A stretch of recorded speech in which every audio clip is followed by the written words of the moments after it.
Hey everybody, it's June the 21st, and this is for educational purposes. Here we go. You can be just walking along, checking irrigation, and you can come over here and you hear a leak and you start digging.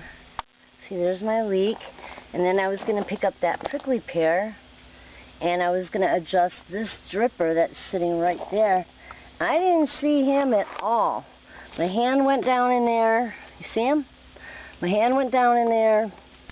He's coiled, but he was sleeping. He really was sleeping. Or he just ate a mouse. Because when they eat, they're really slow. They got to digest. And I think that's what's going on here. His belly looks a little bit fat. You can see that. See how nicely he's coiled up? He's very beautiful. Beautiful. I don't know if that's a diamondback. I can't see his tail to see if it's a coon, but he's got a nice round. I'm just going to let him sleep a little bit. Don't want him disturbing my day. I didn't even see him, so be aware.